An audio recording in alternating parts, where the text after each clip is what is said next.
You can start. Sir? Yeah, feel free to start. Okay, my name is Nike Badmus. How do I introduce myself now? It's a relaxed atmosphere. I would say hello to Claire, Francesca, Eve, and every other person that's coming in. And hello to my own producer, my coordinator, my manager. That's Fabiola. She knows. Thank you.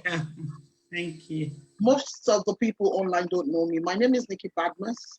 I have a stage name. I'm a comedian, yeah. I have a stage name called MC Honorable Wala. I am a mental health practitioner.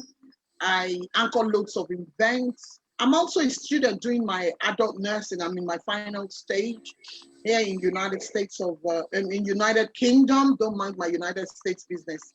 Maybe because of the election going on. Back at home, I'm a medical statistician. I a marketer that's back at home in Nigeria. Now let's cut the chase of my own self. Please, can everybody online introduce themselves so that I'll call by name? I will not be saying you that because it's not it's rude. Please, can you please introduce yourself to us? Hello, Claire.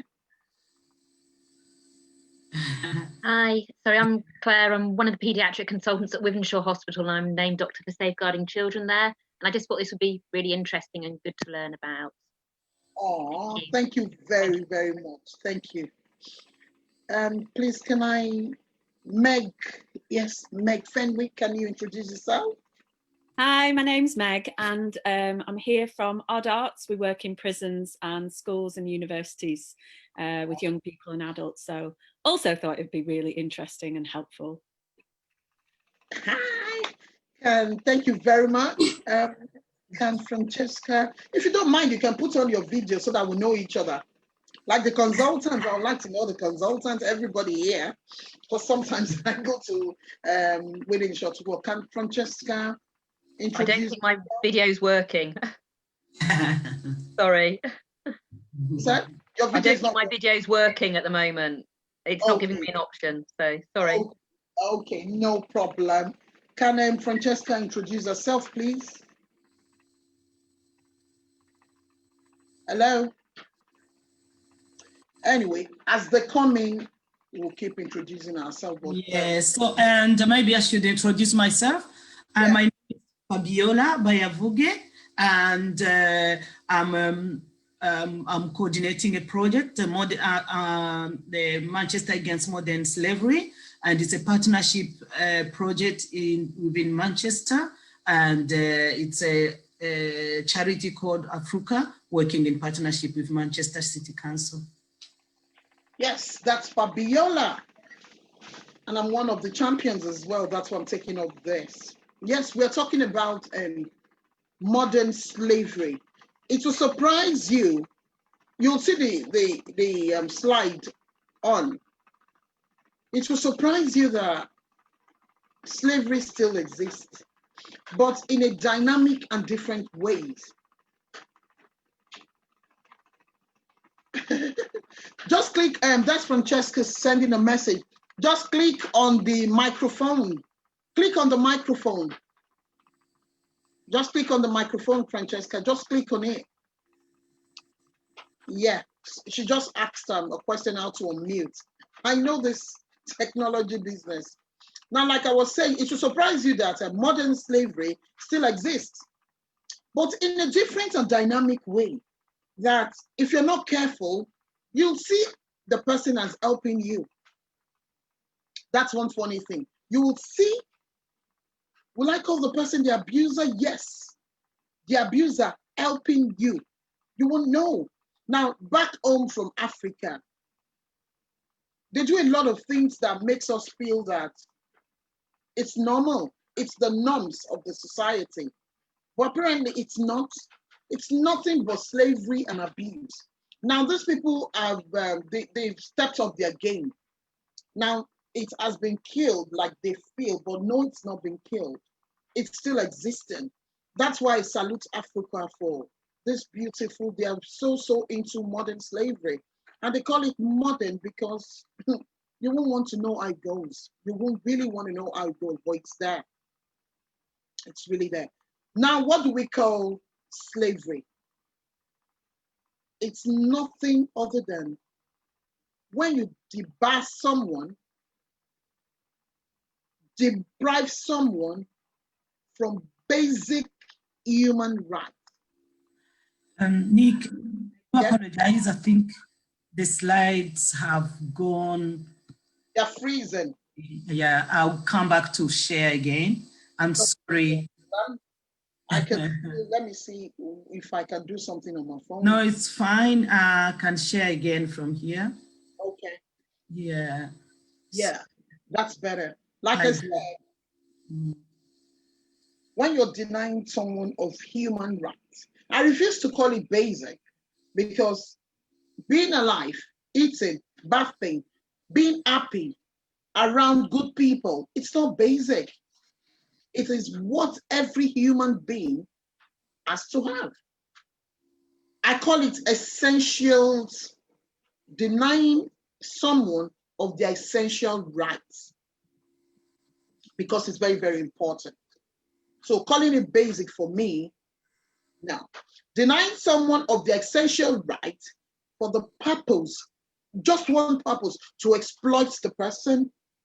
Everybody has got a right to be alive. Everybody has got a right to good food. Everybody has got a right to living well. Everybody has got a right to do a lot of things.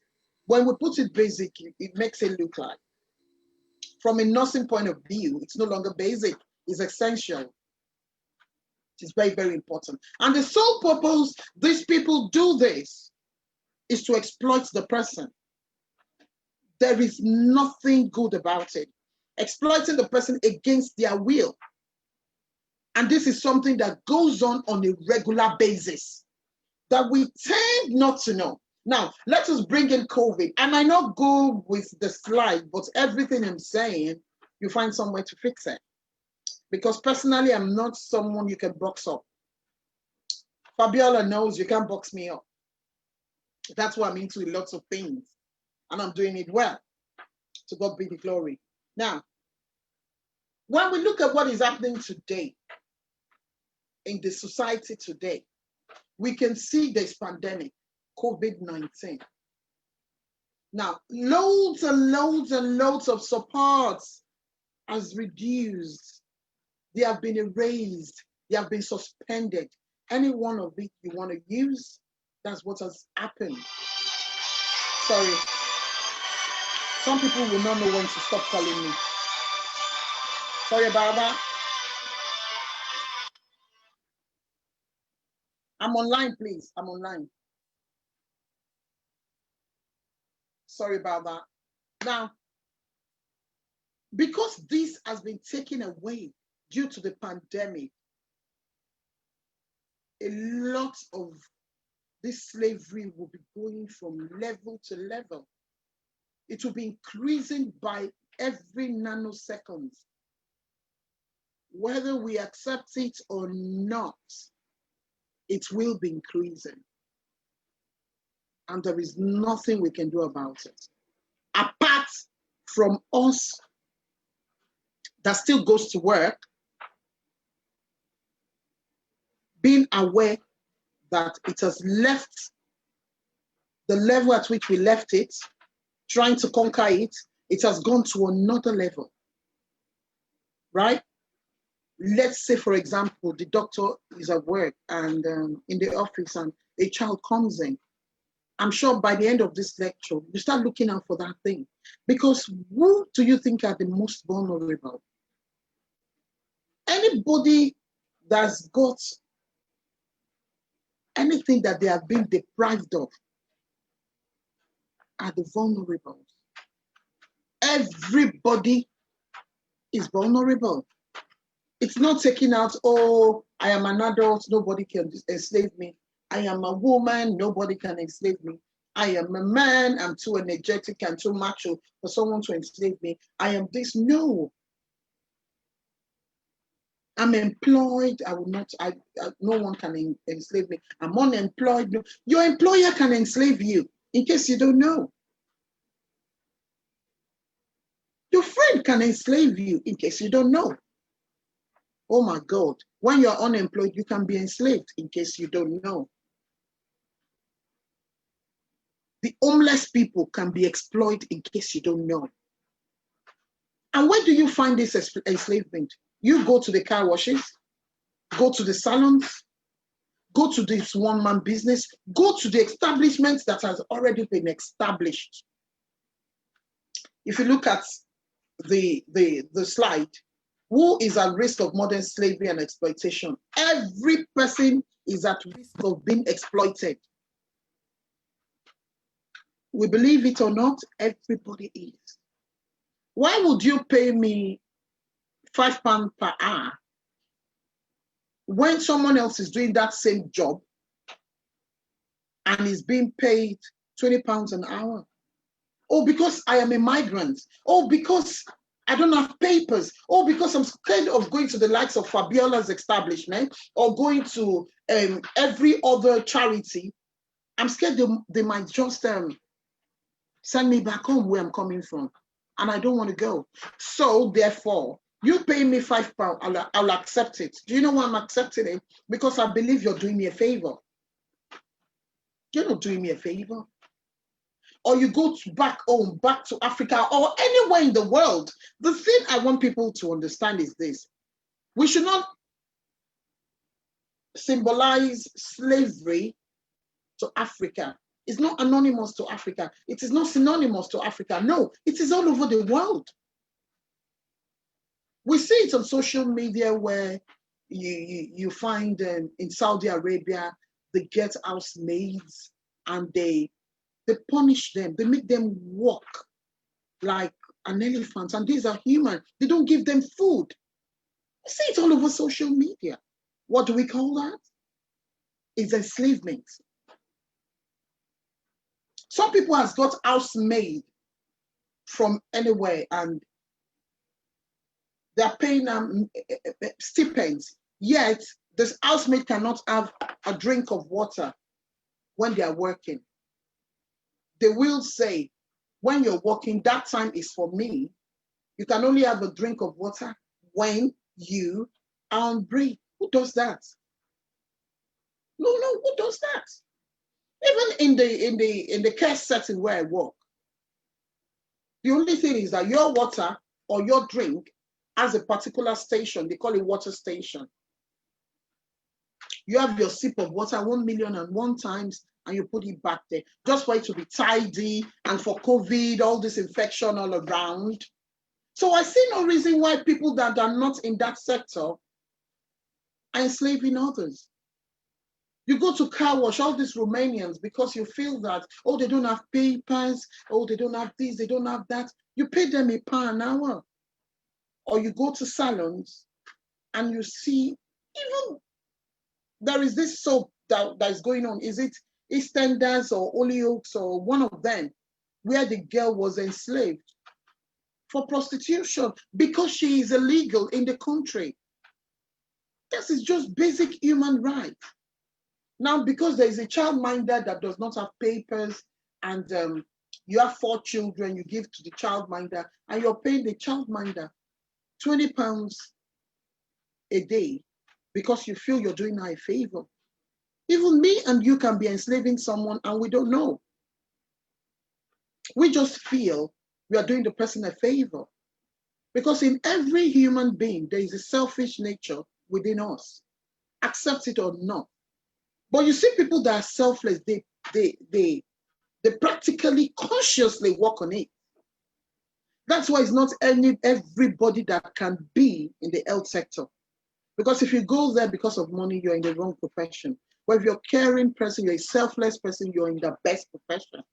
Because a lot of things will happen. And what can you do about it?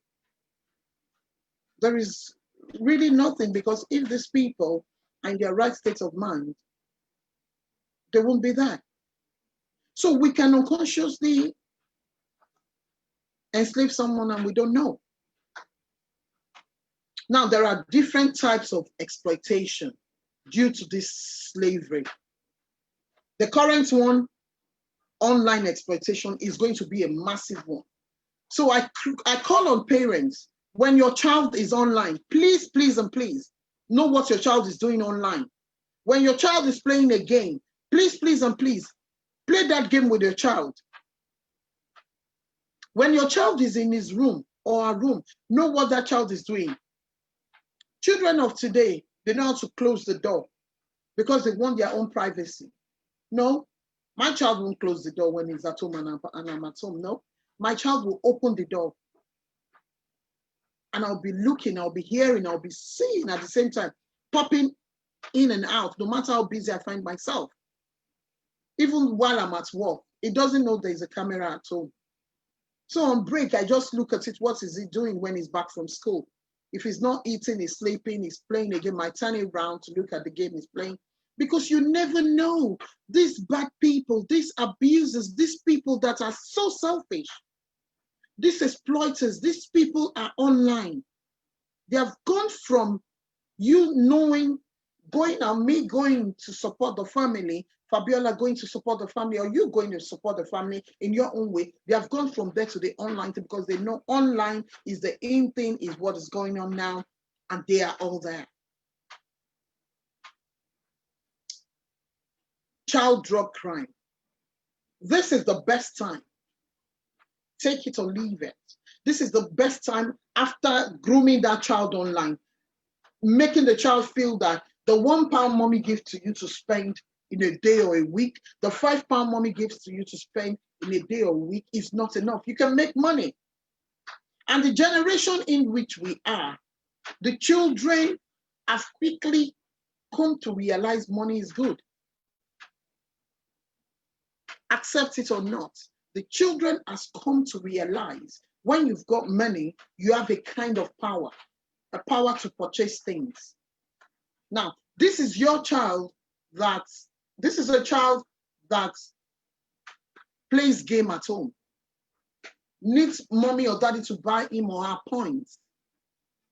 And he or she feels that, oh, mommy won't give it to me. And online, there is a site that says, do a delivery of a parcel, because they will make the caption so beautiful. Do a delivery of a parcel and earn £30 for just one delivery. Do you know how painful, how annoying that is? That's a form of exploitation. And the parcel the child is delivering is drugs. And you don't know. You think, oh, my son is going to do this or that. Or no.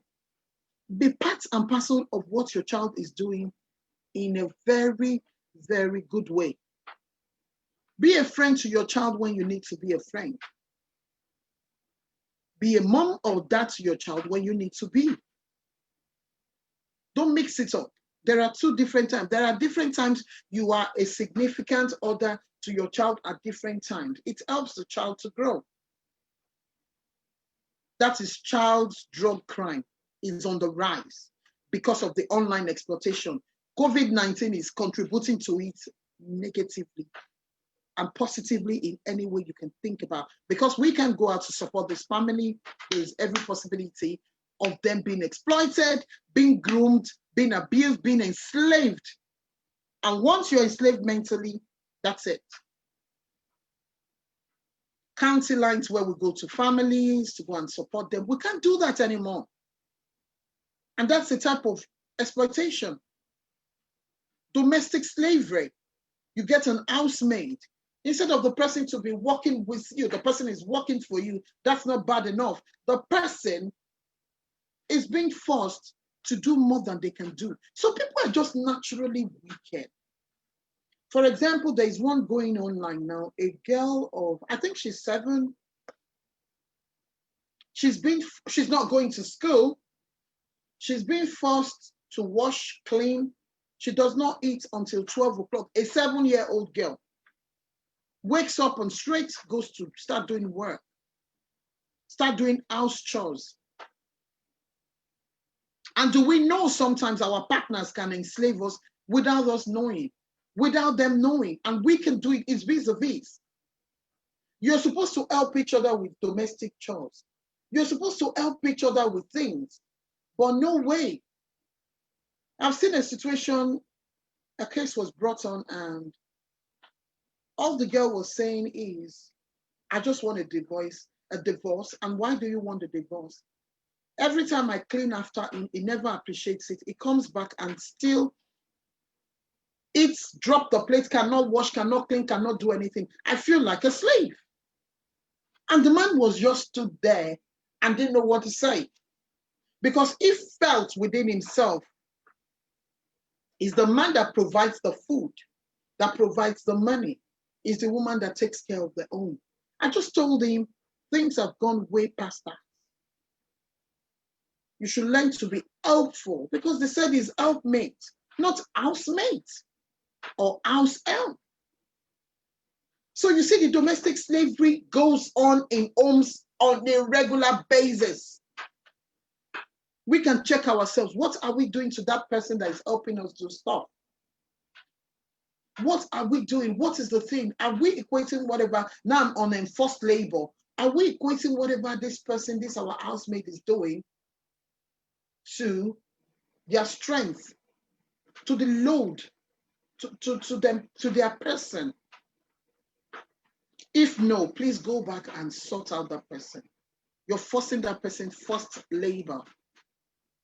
There was a company, I cannot call their name. There was a company I was with, and they said it's domiciliary care then. And I was told, you go into a patient's, a client's, a customer's apartment, everything you have to do there must not be more than 30 minutes. If it's more than 30 minutes, after 30 minutes, we'll stop paying. I was like, really? Then I took it upon myself that, okay, let me see if it's possible. Because I am that person that wants to see, is this possible?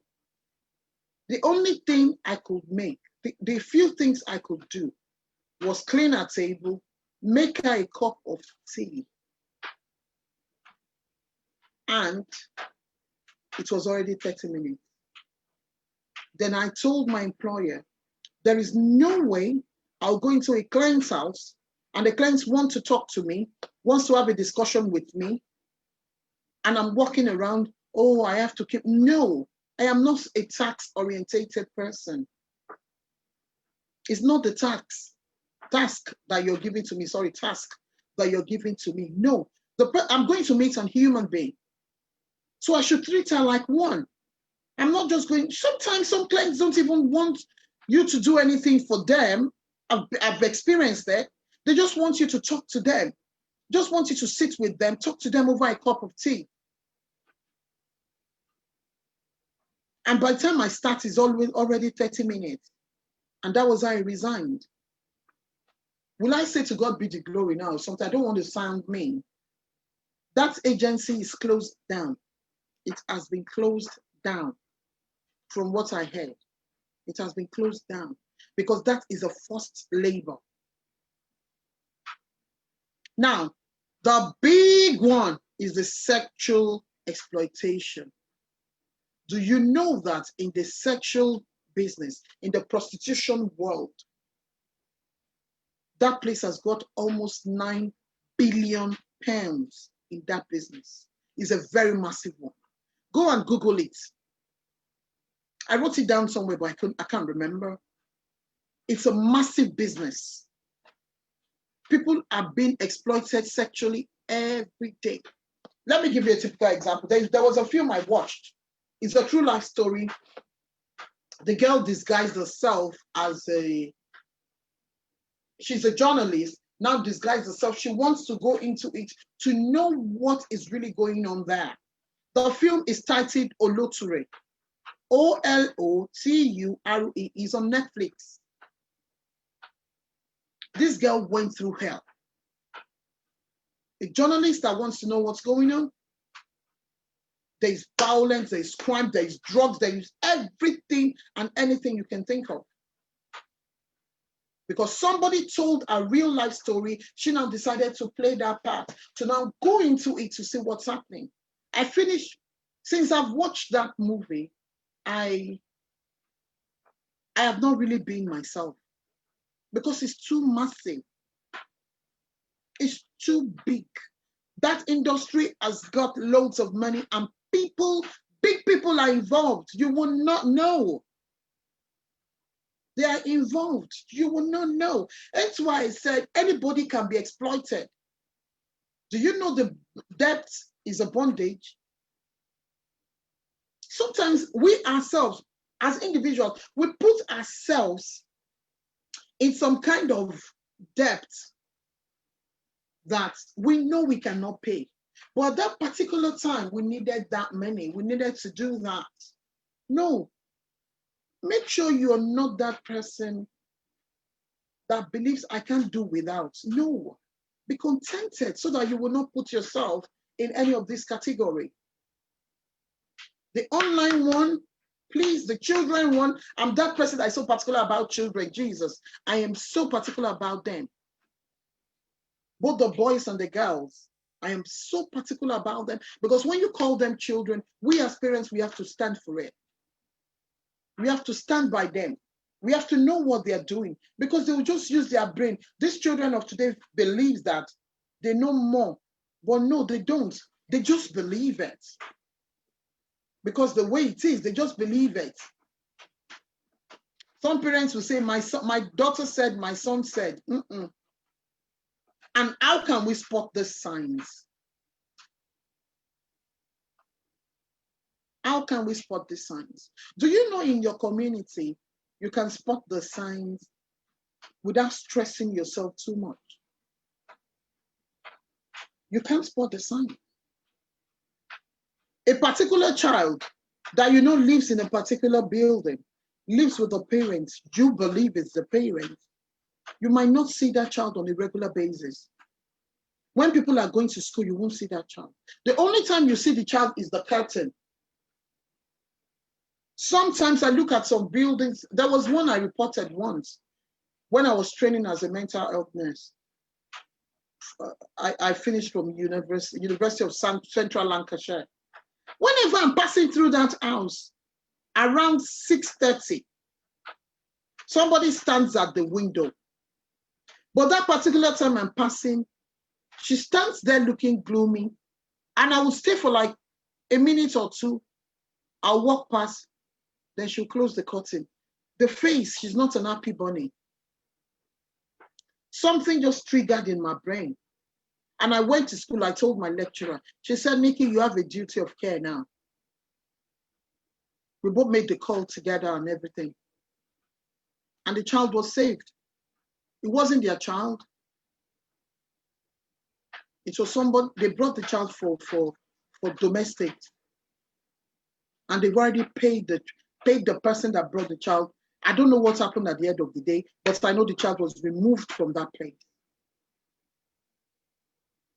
Some guys, some men, some women will say they are the one providing, they will keep the man at home, stopping you from having friends.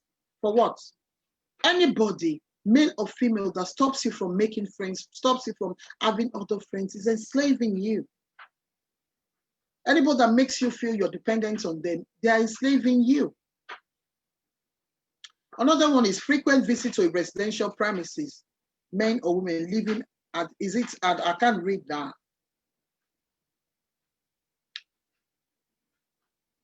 Women arriving and leaving, frequent visitors. Anyway, one thing I know in nursing homes and residential homes that I know for now, being in the health sector, and anybody in the health sector can agree with me, is the fact that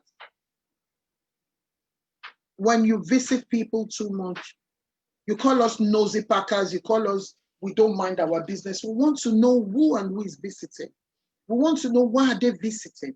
We want to know how frequent they are. We want to know when they go, how does the patient behave? Is there fright? Is there anxiety? Is the client anxious? How was the patient before they came? If it is a pattern, we have to report it and bring up a safeguarding. We have to do that. The other one said, faces that can be seen at the windows often look stressed. Yes, and not smiling. That child that reported was not ever smiling. Like the child was standing there to be seen so that someone can help. Thank God I listened to my instinct and I was able to help. Now, let me bring you back to the homeless people. I remember going to one of my placements in Bamber Bridge, and I got to Piccadilly. There is this guy that is always there. I've seen the face when I'm going, I've seen the face, and I will ask myself, is it that, excuse me, people are not seeing him or what? And there's this very day in December period, it was raining cats and dogs. It was raining endlessly. This guy was right underneath the rain and people were passing, but I couldn't. I just stopped and called the police. What broke my heart was the fact that I was told he is a professional homeless person. Even when you take him away, he will go back on the streets. Although the police came, I was able to tell the woman, one of the police women, can't remember her name anymore, but it happened in Piccadilly 5 years ago now. I pulled her aside. I said, do you know what? I don't think he's a professional homeless person. I think he has got a mental health disorder that has not been spotted. But this is a way, if this is a pattern, can he be rehabilitated? Can he have therapy? Can he have a diagnosis? Then she looked at me and said, if I may ask, who are you? I proudly said, I am a student of my university, a mental health student. Because I'm not saying you are wrong calling him a professional homeless person. I am not saying that. I'm the last person that will bring down somebody's profession. No way. But I am saying that there is more than being homeless that is going on with this guy. Can somebody just take him in and assess him and do the necessary? And they took the guy away. And till I finished my placement, I did not see that guy in that particular spot anymore. The other one I saw was someone that was on drugs. I was walking at the back, it was walking in front of me. It is so heartbreaking because it was raining. I said, I've seen this face somewhere. I moved close. As I was getting close to the guy, people, they were leaving. Once they see him, they'll take the other. Once they see him, they'll take the other way. It collapsed right there in front of me. It was stone and it was raining. I dropped everything I was doing. Luckily, there was a doctor walking past. She rushed in quickly, called the ambulance. I'm a doctor. I think she said, I'm a doctor. No, she called her name. I'm a doctor. She started doing the CPR, doing all sorts before the ambulance came and they took the guy away. I'm sure we saved his life.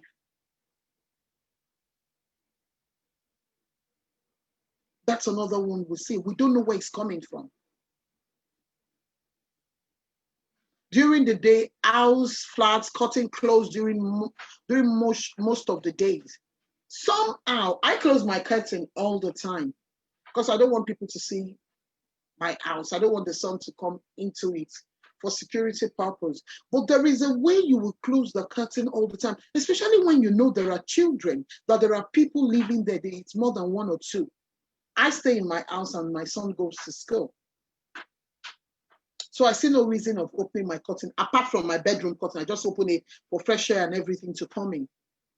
But when you go past a house where the curtain is always closed and you know there are children, or better put, when you know this place is filled with 4 or 5 children, and it's always either too noisy all the time or too quiet, that's an alarm bell. There's something not right in that house. Please look into it. People that does home delivery, for food home delivery, there was one that I read in the paper, Nando's. They've been delivering for this guy for more than donkey years. But the manager took it upon herself when all of a sudden the man stopped coming for the first day, second day, third day. She was uncomfortable. Now sent one of the delivery guys to go, and they found out that for like 3 days he has not taking the packages outside. On a normal day, you drop it there, he picks it up and take it inside. They said maybe he's traveled. The fourth day, the manager said, no, he can't travel. Where is he traveling to? To cut a very long story short, they called in the police. They brought down the door. The guy, luckily, was alive. He fell down and broke his leg. So it was very close. It was in between two settees and was just calling for help, but nobody would hear him. The Nando's manager and the staff, they saved that guy. That's it. When cars or taxi picking up, dropping off people or delivering people all the time, there is something going on. You're not nosy. All you're doing is that, are these children? What are they doing? I don't know if it's because of my profession. I call myself a nosy packer at times when nobody calls me that, because I want to know what's going on. My next door neighbor, what's going on there? My neighbor down the road, what's going on there? There was one that happened just right in front of me while I traveled to Turkey and came back. I saw the police van, bullion banks everywhere. First day, second day, third day, I had to walk up to the police. Please, I want to know what's happening. They said a crime has been committed, but it was an isolated crime. I said, wow. Wow. And we've been on the streets. The man said, yes, people are no longer each other's keepers because of this COVID-19. The crime could have been averted, but it wasn't because people were just passing by. That was all. They couldn't tell me more, but they told me not to worry. They're sorting it out. And because I now asked the question, is a child in that house? Yes. The perpetrator of the crime as a child. So that's why it's that serious. I said, good. Don't let's have another baby P issue. We don't want another baby P problem. I know the consultant knows what I'm talking about. We don't want to have another baby P problem. I know doctors, when they're taking care of children, they're always watching. I remember one happened to me. I was sleeping on my bed and I finished ironing. I put the iron away, and my son was just messing about, just playing with his football. I think he was 7 then. His ball went in front of the iron. Instead of him calling me, he didn't call me. He just went and put his hand straight. And the heat of the iron went on his wrist. The next morning, I was bathing him. I said, what was that? What's that? He said, oh, mommy. He just said it the way he could and showed me. I took him to the hospital. The doctor innocently told me it was baby P's period then. Told me to take the child to the hospital. Let's check if it's not a 3rd degree burn. That was it too. The social services were all over me. The police were all over me. Until I said, okay, you can have my child when you're through. You can send him back to me. And the child started crying. No, mommy, you go, I go with you. My mommy didn't do anything. They now pulled me back because I was already crying. I cannot blame them. But at the same time, I felt bad and felt these people are just stressing me. I didn't do nothing. And they gave me my child and said, yes, we have investigated, nothing has happened. Yes, they are doing their job, but at the same time stressing me, but they've got to do their job. Please, all these things we have to look for signs. Anything can be sign. You can look at a child and looking at the child, in the child's eyes, you can see the child is sad. And you see these boys that ride, the child is sad, having a sad face. Sometimes they know how to keep the face not to be sad, but the eyes can give them away. You see, the eyes can give away slavery, can give away sadness, can give away happiness, can give away unhappiness. We can see it there. It's our duty to spot it. When a child is always crying, you don't know why the child is always crying. This child is always crying in this house. Why? Why is this child always crying? I want to know why this child is always crying. By the time you want to know, you find out that this child is crying because the child is frequently being beaten. for no reason. That's why I tell parents, when we're growing up, yes, we have been beaten. We have been, I would call it abuse, that we felt was normal. Some uncle will come and whack your face because you made one mistake. Your dad will push you because you've done one thing. They will say it's anger. That's typical abuse. Typical one. Some mothers will be beaten because they say, why are you beating my child? You know, that was abuse. That was enslavement. So when you pass a house every time, or in your neighborhood, there is this cry coming out of that place. Go to the door. Nobody's going to kill you. If it's not going to stop, please try and save somebody's life. Especially now we are in COVID lockdown. Please, that's another way to spot the sign. You see young people that ride bicycle all the time. If you watch closely, there's a difference between someone riding the bike for exercise, for pleasure, or something. And there's a difference between when you see them in group, carrying the black sack, putting the hood on, and just distributing things. That's drug.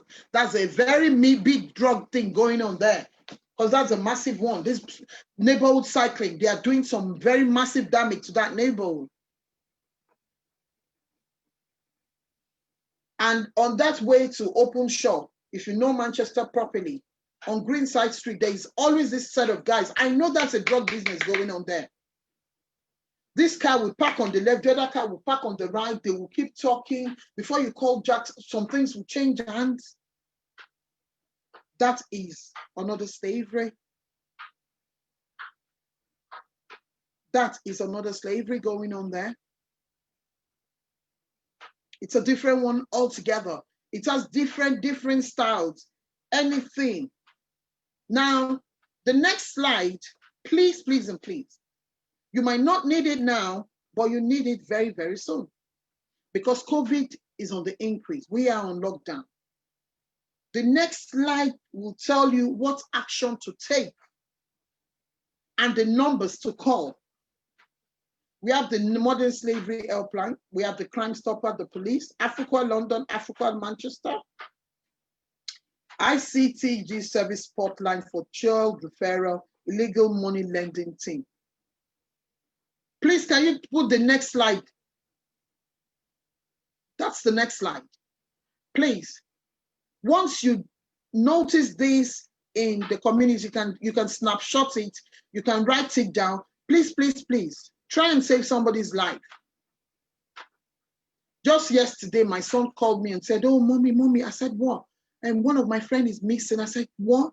Please, can you send me the thingy? He did. I said, can we start sending it round?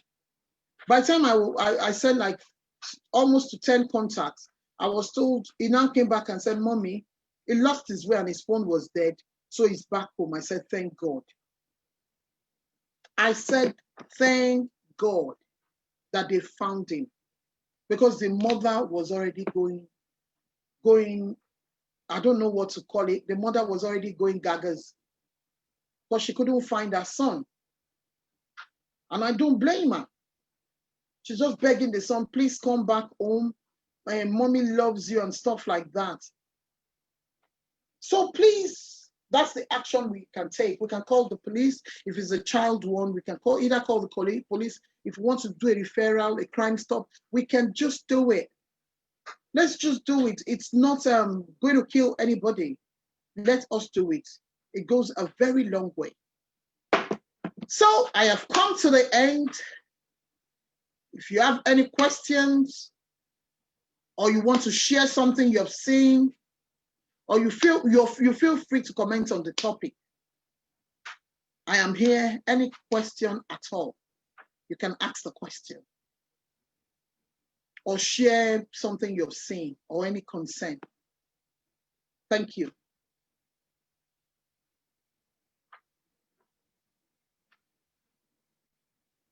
Hello? Hello?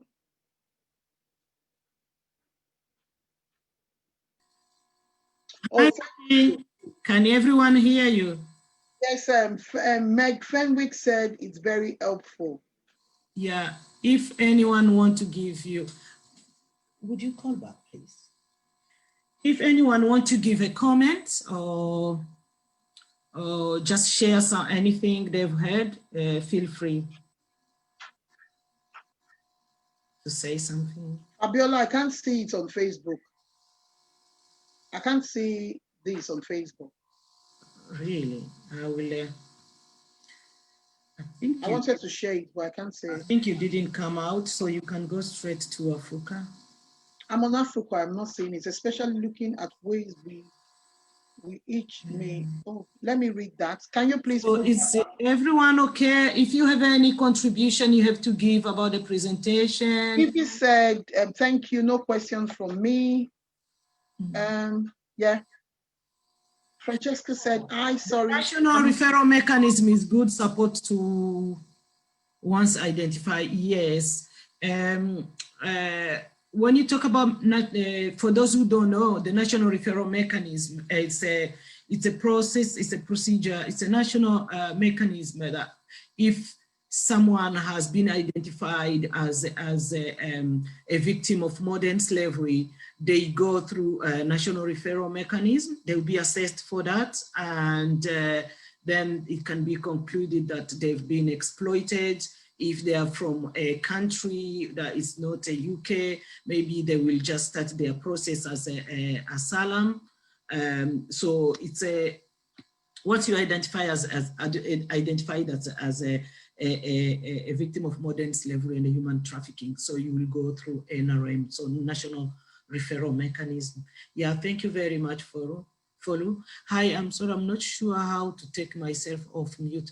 Alex, hold on. Alex is coming. Okay. Alex, do you want to say something? Oh, she's, yeah. No, take yourself off the mic. We can't hear you. Alex, take your mic off. She's talking. The mic, yeah. Sorry, sorry, it's Claire Payne to hear. Sorry, I just realised I was on mute. I just wanted to ask a little bit more about the NRM and what they actually do. They coordinate the activity, or is it just that they result in referring over to the child trafficking guardians? Because I know that they make a decision, but what else do they do? Yeah, if it's a young person, the child trafficking guardian, they have their referral mechanism, which is different from the one they do for the adults, because it's a different it's a different organization, a different company.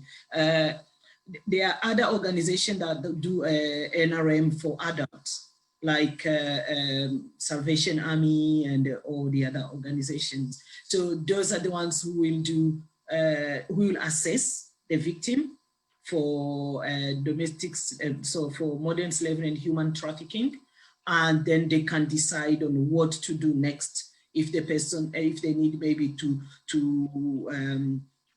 if the person can be taken as an asylum seeker, or if a person needs to be removed from the area to somewhere safer. So all this is done after an assessment. So after the national referral mechanism. So the one for young people is different from the adult. Yeah, yeah. Any other question? Alex, is that okay? No, I have an evaluation form that I wanted everyone to fill in. It's just it's a quick one, but you can still ask in question if you want. Ask question while you are filling in the evaluation form. Can everyone see it? Just click on the answer. Yeah, but feel free to ask any question. I've seen another person who wrote something here on the chat. Yeah,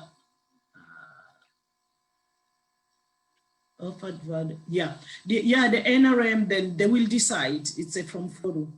So yeah, the assessment and support of it. So they will decide on the support, the legal process that is required.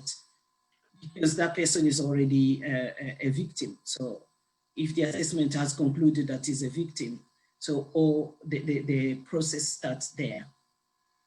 And somebody asked about... I'd like to add to that, please. Yes, yes, follow, thank you. Yeah. So yeah, and actually, I know that because I'm actually working with a mom, a vulnerable mom at the moment. I'm a social worker, by the way. So yes, so I am working with a vulnerable, which is why I wanted to join this meeting, just to enlighten me, because I'm actually working with a mom who is at the moment going through the process of the legal process where you can actually prosecute the perpetrators. And like Nikki said, it is possible that you are a perpetrator without even realizing it. And this is what this mom had to go through, turning her house, her property where the children lived with her, into a cuckoo nest, if you like, where they just met as friends, but they were actually taking advantage of this mom's situation because of her vulnerability, just like Nikki said. So what I want to add to that is the fact that you could, once the assessment is completed, as Fabiola just mentioned, once the assessment is concluded and you're found to be at risk of modern slavery, you would also get additional support, financial support as well from the legal process. Whilst the legal process is ongoing, you get financial support so that you are not you're not going back to these people that are in disguise taking advantage of you, but you think that they are actually helping you with financial support. So you get that financial support from the system, as well as the legal process. They're supported through the legal process until prosecution of the perpetrators. So that, and you get the confidence to move away from that environment, from your associates, if you like. It's just to add to the fact that the financial support is available if you need it, if we know victims who might need it as well. Once that assessment is completed, plus the legal support is there, which will be paid for via legal aid once it's concluded that this person is a victim of modern slavery. It's just to add to it. Thank you. Oh, thank you very much. Yeah. Meg, you have you asked a question here, but I didn't understand it very well. Where you asked about being exploited or exploiter. She said, let me read it. What she meant is this, especially looking at ways we see each other we each may have exploited, that anyone can be exploited or can be. No, I don't understand the question either. Meg, can you say, yeah, please, Meg, can you explain? It wasn't a question. I was saying it was really helpful, and then I pressed return too quickly. I was saying this is what was really helpful, especially looking at ourselves, how we exploited. How anyone can be exploited, or realize, like, if I buy something from Amazon, I'm contributing to exploitation. Yes. Like, seriously, honestly, we do things that we don't know. We are contributing to those things negatively. We don't know. Yeah. But by the time we have this awareness of this kind of meeting, and you just realize that, oh my God, so I've been contributing to these things without knowing. And if you go to a car wash and think, oh, that's nice and cheap. Yeah. You don't know how much they are paying. That is why I remember doing, Fabiola, can you remember the Romanian one I did? Yeah. That was fantastic. We worked with the Roma community. The Roman community. Do you know they have one of the greatest exploitation going on?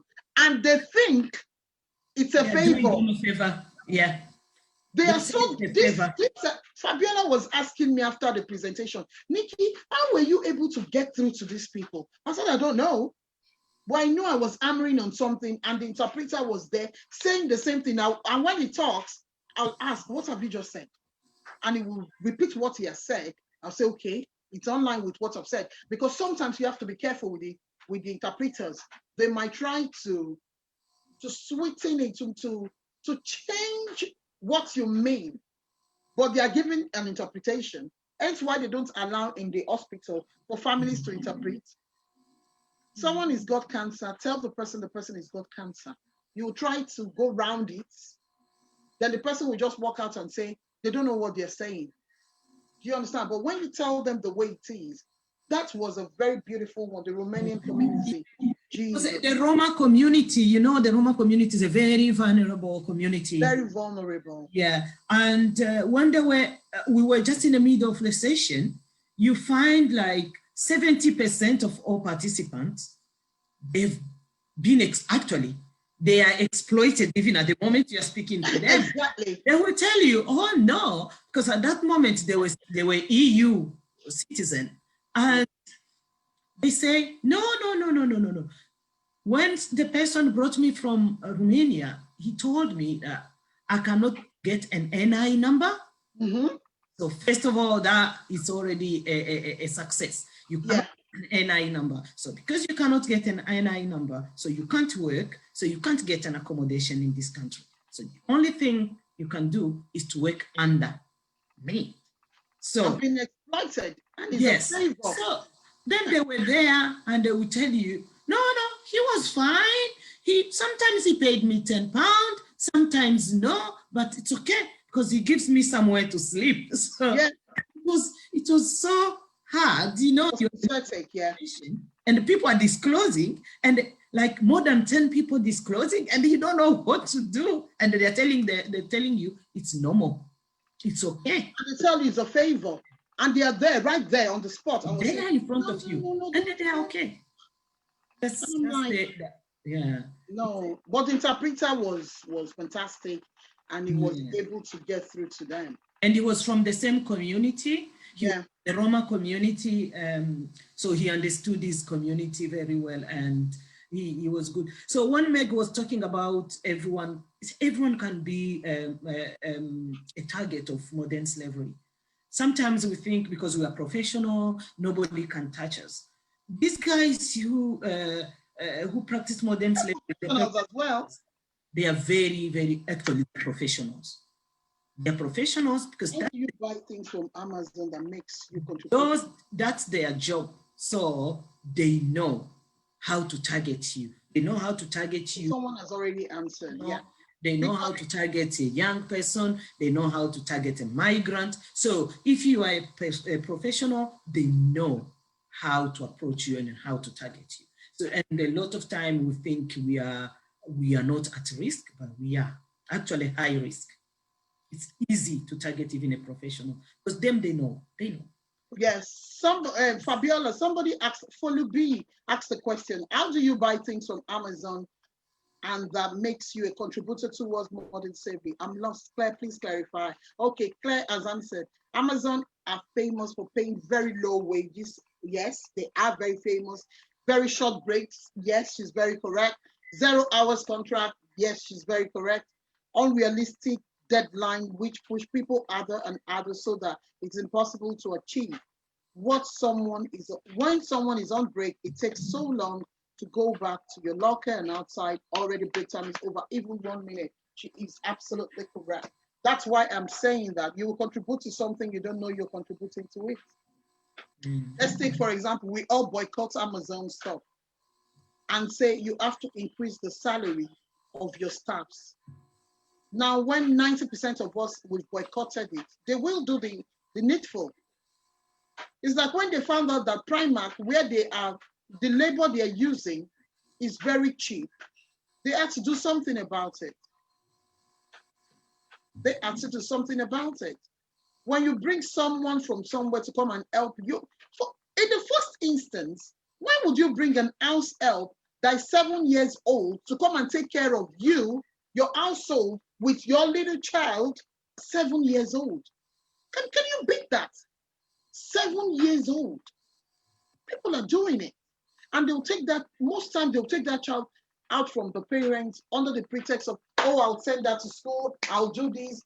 There are lots of charity in Africa that is now getting to bring out some children and say, no, this child is too young. They are saying, did you see one on internet where the child's body was bruised all over? It was the stepmother that beat the living daylight out of her What did she do? She stole meat from the pot, one piece of meat. Why? The child said the woman gives her children meat. She eats with meat and he does not eat with meat. So he just felt that this soup is plenty. Let me take one. And she beat the living daylight. As of the last time I read it, the human rights in Nigeria, they have taken the case over. And she's there begging, I love her. Sorry, I love him. I was just looking at her. Is she normal? Is she normal? That child is a baby. And you're telling a baby to come and take care of grown-ups, wash, clean. You're not even giving her good food. When God would deal with the woman, the cloak the boy was wearing was, you can't even use it as a rag because you will feel that this rag will bring bugs into the house. And she didn't feel she was doing something bad. She felt she was doing someone a favor. She's so wrong. That's why I said, we can be the abuser, we can be the exploiter, and we will know. No, the other, we always think those who are perpetrators of modern slavery, they are those monsters we see outside, those people who are into drug dealing and everything, but professional, very rich people, they are perpetrators of modern slavery. Where does the domestic slavery happen? Where? In big houses. Big houses. People's houses, because they're the one who can afford a maid. We had a case, I think, 3 or 4 years ago that the Greater Manchester Modern Slavery Police Unit dealt with of a young lady who was brought in Manchester by a family of professionals, rich people here in Manchester. They went, they paid all the contract of her coming to become a maid in the house. When she was in her 20s. When she was in the house, so the way they were treating her, it was really a proper, you know, when you have a slave beating her, every small thing they beat her. She wasn't allowed to have a break, to go out, to eat, nothing. So one day, I think she spilled the milk and she was beaten badly.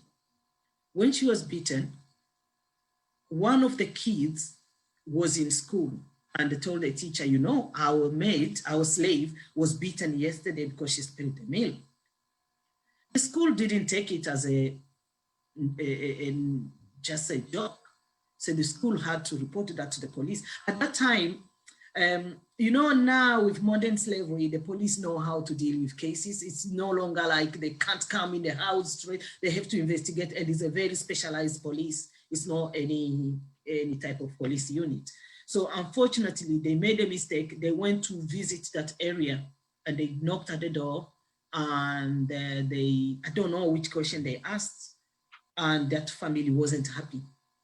They thought probably she has called the police, and the poor girl, she didn't even know the number to call the police. She didn't know anything because since they arrived in that house, she never been out of it. So she was beaten badly that night. So the child went back to school, told them that the maid has been beaten. Actually, he said the slave has been beaten because the police came to our house. So that's when the school raised an alarm. So the police came, they removed the girl from that place.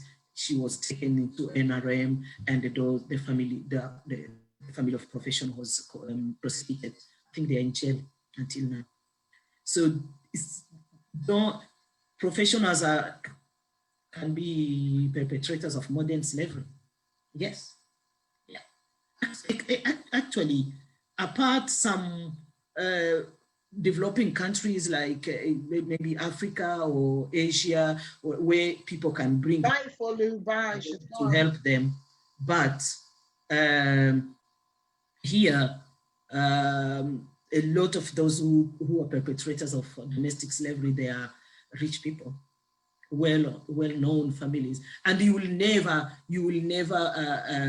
suspect a big house, a nice place where you see professionals go in the morning, coming back. You will never. So they always discover that late because nobody suspects them. Yeah. Yeah. So there is a question. Is there any other question? Raise your hand. Oh, I think she's gone. That's Polu. She's gone. She said She's good. All right. Okay. Thank you very much, everyone. We've gone over like 8 minutes. Next week, we have another session. Another community champions will be talking about county lines, criminal exploitation. And if anyone would like to attend, please just send me an email. So we're going to talk about county line, child trafficking, and criminal exploitation. Yeah. All right. Thank you, everyone, and thank you to our community champions. Okay. Thank you. You have Fabiola, don't go. Stay here. Don't go, Fabiola. All right, I'm here. I'm not waving to you. I'm waving to them. Bye. Bye. Bye, everyone. Fabiola, I can't see it on Facebook, so I couldn't share it. Hold on, Nick. Let me exit first because I need to switch off the Facebook. Otherwise, oh yeah, that's true. Hold on.